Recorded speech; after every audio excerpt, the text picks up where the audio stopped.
여러분 안녕하세요. 자, 여러분 이번 시간에는요 이중구 교수님 미시경제학 교재 챕터 7장 불확실성화의 선택 교재는 186페이지 되겠습니다. 거기 보시면 3절에 의사결정자의 선호 체계와 최적 선택에 대해서 살펴보도록 하겠습니다. 자, 우리가 지난 시간에는 거기 예산 제약에 대해서 우리가 살펴봤습니다. 그래서 주어진 선택 가능한 영역에 대해서 김씨의 예산 제약을 살펴봤는데, 이번에는 김씨 의사결정자의 어떤 선호 체계에 대해서 한번 살펴보도록 하겠습니다. 그래서 이게 우리가 소비자 선택 이론에서 확실성화의 선택에서 무차별 곡선과 예산선 있잖아요. 그거랑 뭐 달라질 건 없습니다. 자, 어떤 사람에 대한 선호 체계 중에서 우리의 관심사는요, 거기 한번 보시면 두 번째 줄 보세요. 불확실성화에서 선택을 하는 사람들은 선호 체계에서 가장 핵심적인 관점은 어떤 리스크라는 위험이 있는데 이런 위험을 부담해야 돼. 근데 위험에 대한 어떤 태도가 어떤가에 따라서 다르게 우리가 볼 수가 있어요. 그렇죠. 겁이 많은 사람이 있을 수 있고, 됐어. 난 뭐 리스크, 위험에 대해서 별로 신경 안 써. 이런 사람도 있고, 오히려 삶이 무미건조하고 재미가 없던 찰나에, 위험해? 한번 더 도전적인 이런 걸 좋아하는 약간 좀 특이한 성격이라고도 할 수 있는데, 그런 사람도 있습니다. 자, 그래서 거기 보시면은 두 번째 단락에 보시면은요, 굵은 고딕체로 나와 있죠. 위험에 대한 태도는 이렇게 세 개로 나눌 거예요. 위험에 기피적이다. 리스크 어버스라는 말을 써요. 위험 기피적이다. 이렇게 기피적인 사람이다. 이렇게 얘기를 할 수 있고요. 이 사람은 보통 일반적인 사람들이 그거죠. 위험에 대해서 되게 싫어하는 사람이고요. 자, 그런데 이와는 대조적으로 세 번째 줄 보시면 확률상으로 보아서 지극히 불리하기 짝이 없는 복권을 서슴없이 사는 사람도 있고, 카지노에서 도박을 하면서 자기가 뻔히 잃게 되는 걸 알지만 계속 찾아가는 사람이 있는데, 그런 사람은 또 이 정반대의 위험을 선호하는 사람이에요. 뭔가 대박이라는 그거 하나에 대해서 엄청나게 가치를 많이 두는 사람인가 봐요. 그래서 위험 선호적인 태도를 보이는 사람도 있고요. 마지막으로는 요거에 중간에 해당하는 것처럼 나는 됐어, 뭐 위험이 있든 없든 신경 안 써. 리스크 뉴트럴한 사람도 있습니다. 그래서 요거는 이제 위험에 대해서 중립적이다, 이렇게 보시면 될 것 같습니다. 자, 이렇게 세 명의 사람들이 있어요. 위험에 대해서 기피적인 태도, 아니면 위험을 되게 좋아하는 사람, 선호적인 사람, 아니야 나는 위험 별로 신경 안 써, 이런 중립적인 사람, 이렇게 있습니다. 자, 이렇게 위험에 대한 태도가 다를 때 공정한 어떤 보험이나 도박이 있을 때 어떤 선택을 하는가, 그거를 생각을 해보도록 할게요. 먼저 그 다음 단락에 가보시면은요, 위험 부담의 중립적인 사람이라는 것은요, 그냥 이 사람은 위험이 있든 없든 이 사람의 효용에 전혀 위험이 중립적인 거니까 영향을 효용에 안 미치는 겁니다. 자, 그래서 그 밑에서 네 번째 줄 한번 보시면 위험에 중립적인 사람은 어떤 게임, 내기, 복권, 거기에 대한 기대치로 봐서 자신에게 유리할 것 같으면 그냥 응하고요, 불리하면 안 하는 거야. 위험이 있든 없든. 그러니까 기대치만 중요하다. 그래서 거기 보시면은요, 기대치만 자신의 선택에 어떤 결정하는데 기준으로 삼는다라고 보시면 되겠고, 우리가 보통 얘기하는 건 어떤 걸 얘기할 거냐면 위험에 대해서 이렇게 기피적인 사람을 전제로 먼저 이렇게 얘기를 많이 할 겁니다. 그래서 마지막 단락에 한번 보시면 위험을 기피하는 사람은 어떤 태도를 보입니까? 라고 보면요, 기대치상으로 볼 때, 기대소득 측면에서 봤을 때 자신한테 유리해도요, 위험이라는 게 있기 때문에 충분히 유리하지 않으면 내기에 응하지 않습니다. 그러니까 만약에 이런 사람들은 기대치상으로 봤을 때, 기대치 소득이라고 할게요. 기대치 소득이 자신한테 유리해요. 유리할지라도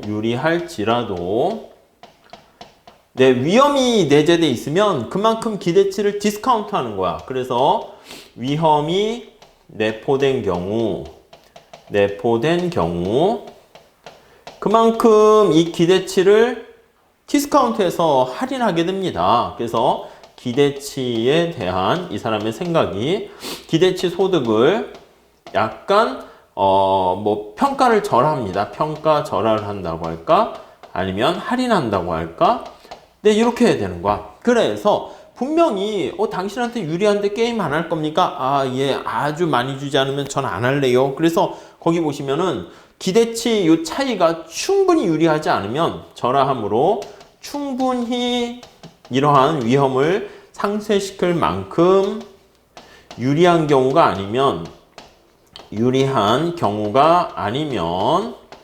아니라면 게임에 참가하지 않는다라고 보시면 되겠습니다. 그래서 거기 내기에 응하지 않는다. 어떤 게임이라는 내기에 참가하지 않는다. 이런 특성을 지니고 있습니다. 아시겠죠? 자, 그래서 요걸 이제 정리를 하게 되면 밑에서 네 번째 줄에 한번 볼까요? 기대되는 이득이 빵인 공정한 내기가 있습니다. 이런 공정한 내기 같은 거에 대해서도 이 사람은 사실은 위험 중립적이거나 이런 사람들은 해볼만 해요. 공정한 게임이니까. 그래서 게임에 참가하는데 위험 기피적인 사람은 공정한 내기에도 참여를 하지 않습니다. 그러니까 자기한테 아주 유리하지 않으면 참여를 하지 않는 그런 특성을 가지고 있다. 그래서 우리가 공정한 내기를 중심으로 해가지고 얘기를 진행할 거다라고 보시면 되겠습니다. 그래서 밑에서 세 번째 줄 그것도 한번 체크해 보시면 되겠습니다. 그리고 위험 중립적인 사람은요, 다음 페이지 첫 번째 줄에 보시면 등 기대치 선하고요, 위험이 있든 없든 상관없기 때문에 거기 보시면 무차별 곡선이 똑같은 형태를 보이게 됩니다. 그래서 예산선과 무차별 곡선이 똑같은 그런 형태를 보이니까 그 앞에 그림에서 A, B 직선이 있잖아요. 그거랑 같다라고 보시면 되겠어요. 우리는 아무 얘기 안 하면 위험 기피적인 태도에 대해서 한번 살펴보도록 할 거예요. 자, 그래서 이제 이 사람이 위험 기피자라고 할게요.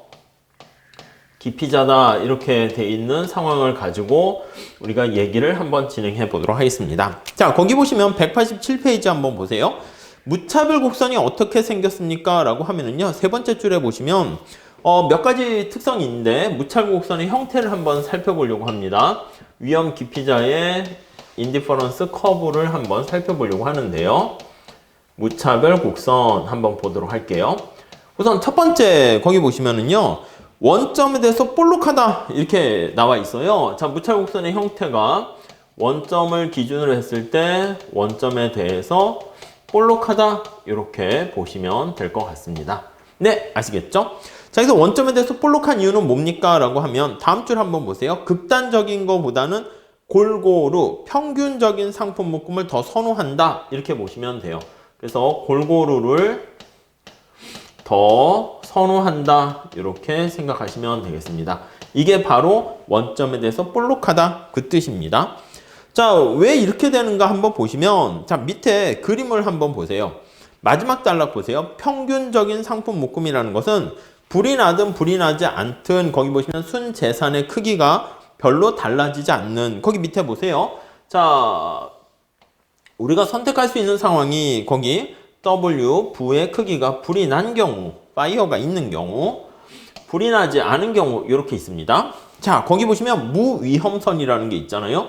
무위험선이라는 것은 색깔 빨강보다는 좀 안전한 색깔처럼 이게 무위험선이야. 이렇게 무슨 말씀인지 아시겠죠? 왜냐면 이게 45도 선이라는 게 바로 뭐가 되는 거예요? 이게 45도 선이다라고 하면 이게 45도 기울기가 되면은 여기 나와 있는 불이 났을 때 나의 재산과 불이 나지 않았을 때 나의 재산이 똑같은 상황이다. 이렇게 보시면 되겠습니다. 그래서 이거는 불이 나든 불이 나지 않든 나한테 동일한 어떤 재산의 소득을 가져다 주는 것이죠. 자, 이런 경우는 뭐예요? 똑같다는 거니까, 자, 밑에서 세 번째 줄 보세요. 위험성이 전혀 없다는 것을 뜻한다. 그래서 이런 경우가 그래서 무위험선이다. 이렇게 얘기를 합니다. 위험이 없는 걸 나타내요. 아시겠죠? 자, 그래서 무위험성, 리스크 프리 라인 이렇게 나와 있습니다. 자, 반면에 어떤 극단적인 맨 마지막 줄 보시면 상품 묶음이라는 것은 상황에 따라서요, 재산의 크기가 아주 달라지는 겁니다. 그래서 위험성이 크면 클수록 얘가 이 끝으로 가게 될 가능성도 있는 상황을 얘기하는 것이죠. 자, 그래서 이런 경우에 이제 골고루를 더 선호한다라고 생각을 하시면 되겠습니다. 자, 또 하나 두 번째 특징을 한번 볼게요. 두 번째 특징을 보시면, 자, 무차별 곡선의 기울기가 원점에 대해서 볼록하다라는 거 하나 체크해 보시면 될 것 같고요. 앞에 그림 살짝 보고 넘어갈까요?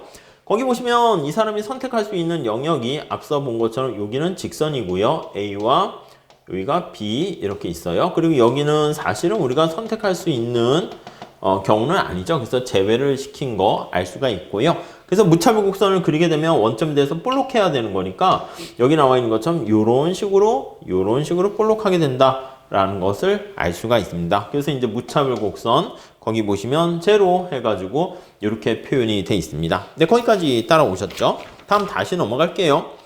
자, 두 번째 특징은 무엇입니까? 라고 하면 이게 첫 번째 특징이고요. 두 번째 특징은 자, 거기 보시면 무차별 곡선의 기울기가 45도선 무위험선 위에서 등 기대치의 어떤 그 기울기랑 같아지게 돼요. 그러니까 여기 보시면 여기 보시면 45도 선상에 있는 그 점에서의 이 접선의 기울기랑 두 개가 똑같아진다. 이렇게 보시면 되겠습니다. 따로 뭐 쓰지는 않도록 할게요. 자, 오른쪽 그림 보시면은요, 45도 선의 등 기대치보다 가파르게 되는 경우가 나와 있는데, 그걸 다시 한번 음미를 한번 해보도록 할게요. 자, 그림 잘 돼 있으니까 한번 보시면, 요렇게 돼 있어요. 자, 여기는 지금 45도 선이 이렇게 있겠죠. 45도 쭉 선이 이렇게 나와 있고요. 그 다음에 이 사람이 선택할 수 있는 게 여기서부터 A와 B가 이렇게 있는데, 여기가 점점점점점 이렇게 돼 있는 상황입니다.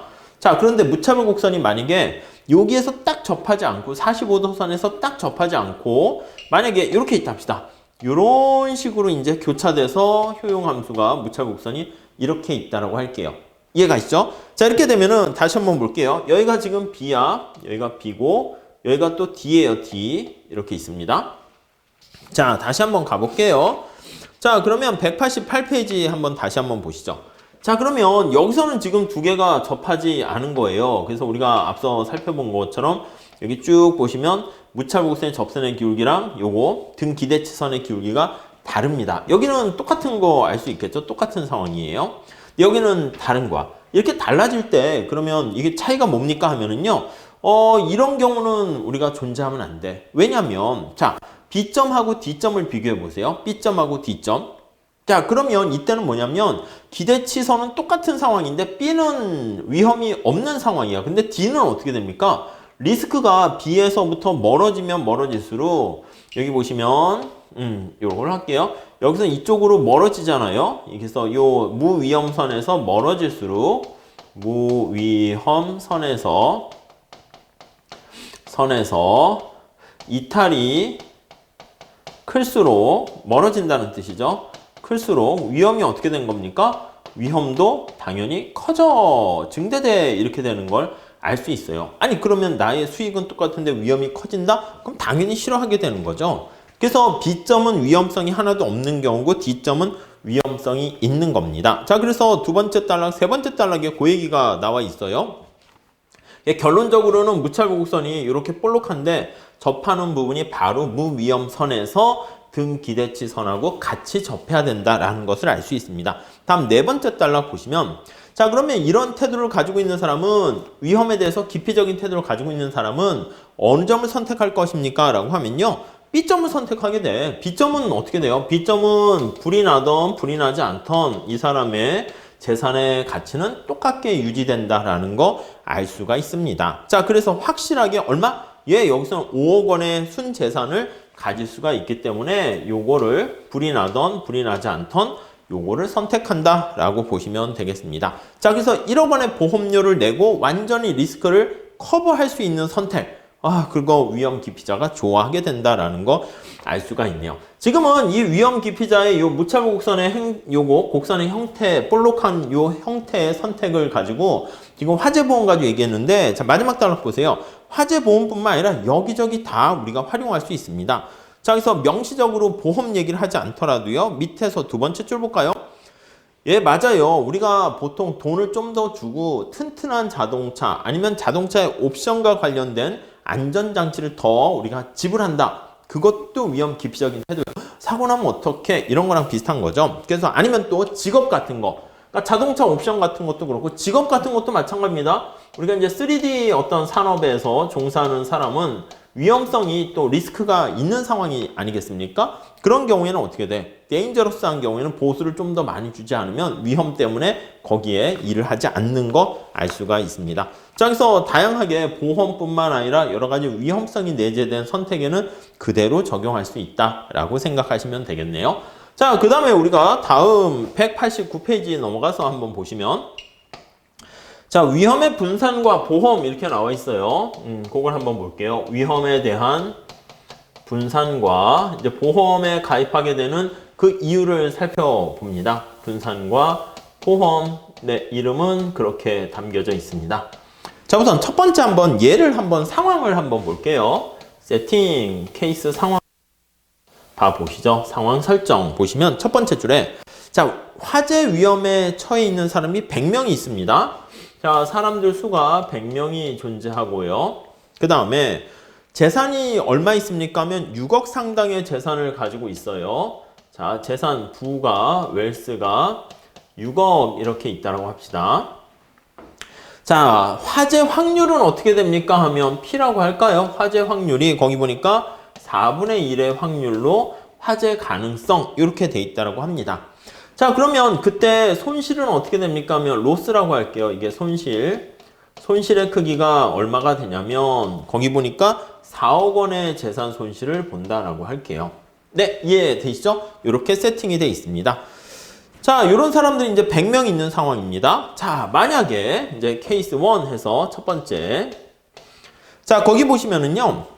화재에 대한 보험이 없다면 만약에 화재 보험이 존재하지 않는 경우 네, 한번 살펴보도록 할게요. 보험이 아예 없는 거예요. 자, 그러면 평균적으로 자, 사고 날 확률이 4분의 1이기 때문에 평균적으로 100명의 사람들 중에서 몇 명이 사고가 날까요? 맞아요. 25명이 사고, 화재의 위험에 직면하게 됩니다. 그래서 25명의 화재의 위험을 직면하는데 25명이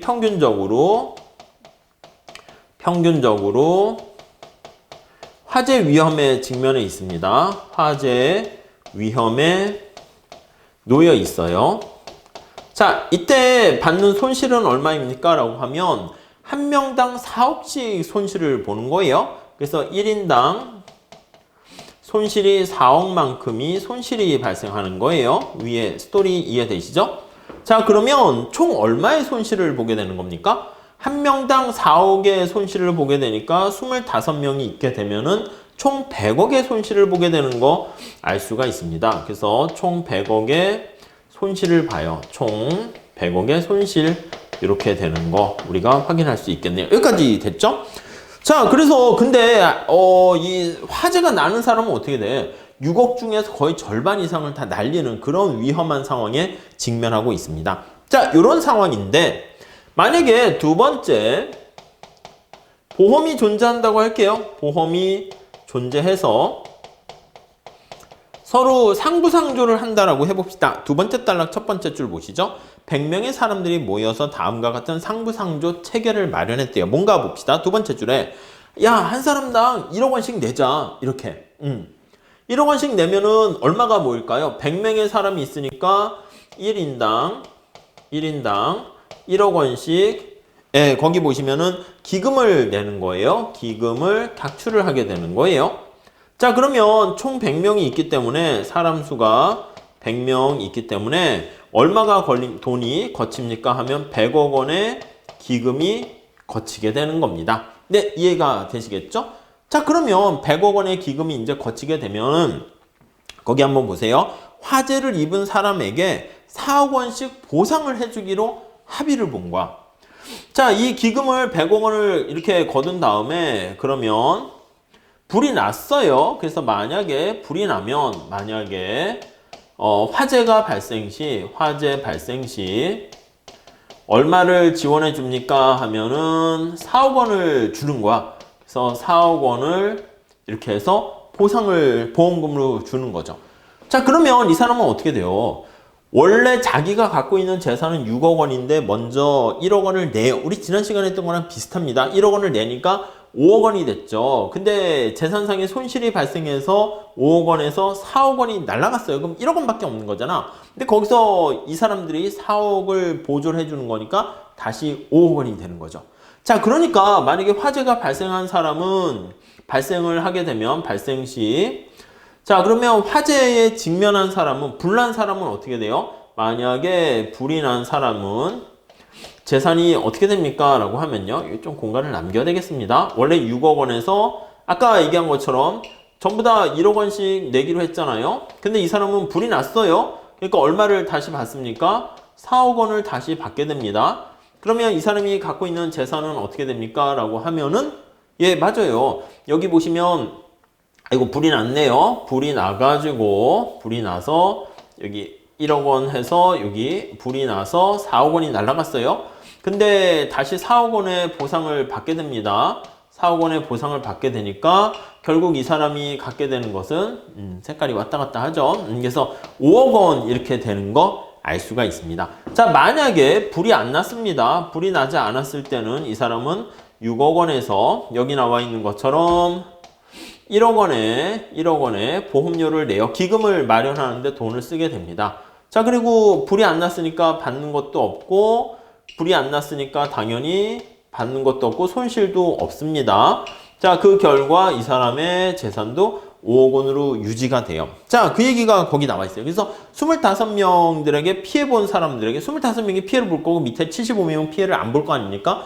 불이 난 사람이나 불이 나지 않은 사람이나 이 적절한 거기 나와 있는 보상을 통해 가지고요 5억 원으로 일정하게 재산이 유지가 된다라는 것을 우리가 확인할 수가 있겠습니다. 아셨죠? 자, 그래서 세 번째 단락 첫 번째 줄 보세요. 이와 같이 어떤 상황이든 순재산이 똑같이 5억 원으로 유지되고 있다. 그러니까 이건 뭐예요? 예, 맞아요. 실질적으로 위험이 이런 경우가 실질적으로 위험이 제거된 겁니다. 제거가 되었다라고 볼 수가 있어요. 아예 위험이 없는 건 아니고 위험은 당연히 있죠. 근데 실질적으로 제거됐다라는 것을 뜻하게 됩니다. 그래서 다시 거기 예를 결론 나와 있는 거 한번 볼게요. 자, 지금 예로 들고 있는 상부상조 체제는 각자가 직면하는 확률 4분의 1의 화재 위험을 100명의 사람들한테 이렇게 분산시켜서 위험을 리스크를 쪼개서 나눠준 겁니다. 그런 의미에서 이거를 거기 굵은 고딕으로 나와 있죠. 리스크를 위험을 분산시켰다라는 단어를 가지고 얘기합니다. 리스크를 스프레딩 했다, 뭐 해치했다 이런 식으로 표현을 하게 됩니다. 위험 분산 행위 이렇게 우리가 상부상조 체계를 가지고 위험을 제거할 수 있게 되는 것입니다. 자, 그래서 다시 한번 정리할게요. 위험 분산이라는 것은 여러 사람들이 위험을 같이 쪼개서 100지장도 맞들면 낫다 그거 있잖아요. 그래서 개인에게 돌아가는 그 위험의 폭을 크게 줄일 수 있게 됐다는 게 바로 위험 분산 행위다. 이렇게 보시면 되겠습니다. 그런데 이런 행위가 다 좋음에도 알매도 불구하고 사람들이 현실에서는 이런 게 생기기가 어려워요. 왜냐면 설마 사고가 나겠어? 뭐 이렇게 4분의 1의 확률로 사고가 나니까 나는 사고 나지 않는 75명 중에 속할 거라는 그런 생각 때문에 이런 보험이 꼭 필요함에도 불구하고 잘 이렇게 만들어지지 않아서 그게 나중에 어떤 시장 실패라고 얘기합니다. 어떤 사람은 진짜 겁이 많은 사람도 있고 앞에서 본 것처럼 이 위험에 대한 태도가 다 다르기 때문에 이런 보험이 잘 만들어지지 않아요. 자, 그리고 맨 마지막 제줄에 보시면 또 이런 보험을 이제 만약에 어떤 보험회사가 만들었다고 할게요. 그러면 보험회사 입장에서는 남는 게 없잖아. 그러니까 보험회사 입장에서는 맨 마지막 제줄에 보험회사는 손해를 보면 안 되잖아요. 그래서 보험회사 같은 경우에는 이윤을 추구해야 되기 때문에 이게 어떻게 보면 공정한 보험이 되는 건데 공정한 보험을 제공하지 않게 됩니다. 보험을 제공했다가는 뭐 자기한테 뭐 사실 떨어지는 게 없죠. 그러다 보니까 다음 페이지 한번 가보시면 그래서 우리가 실제로 우리가 이제 가입하는 보험 같은 경우는 약간 기대치상으로는 가입자에게 불리하고 보험회사에게 좀 유리한 그런 상황이다. 그렇게 되면은 그러니까 완전 공정한 보험은 아니죠. 그렇게 되면은 근데 위험에 대해서 기피 정도가 굉장히 겁이 많은 사람은 그래도 좀 불리하지만 가입을 할 수가 있게 되는 것이죠. 자, 그래서 거기 보시면은 두 번째 줄 나와 있죠. 위험 분산에 따른 이득이 크다고 생각하는 그런 사람들은 약간의 불리함에도 불구하고 기꺼이 보험에 가입한다. 이렇게 보시면 될 것 같습니다. 자, 그래서 거기 다음 줄에 보시면 앞절에서 세 번째 줄 보세요. 위험 부담에 대해서 기피적인 태도로 가는 사람은 보험으로 완전하게 커버가 된 상태를 이제 가입하게 된다라고 얘기했는데 그게 바로 공정한 보험이었기 때문에 이런 결론에 나타났지만 현실에서는 요거와 조금 다를 수 있다. 이렇게 보시면 될 것 같습니다. 네, 이렇게 해서 좀 잘 위험에 대한 태도 얘기를 좀 잘 체크하시고요. 다음 시간에는요. 191페이지에 나와 있는 기대 효용 이론에 대해서 같이 공부하겠습니다. 감사합니다.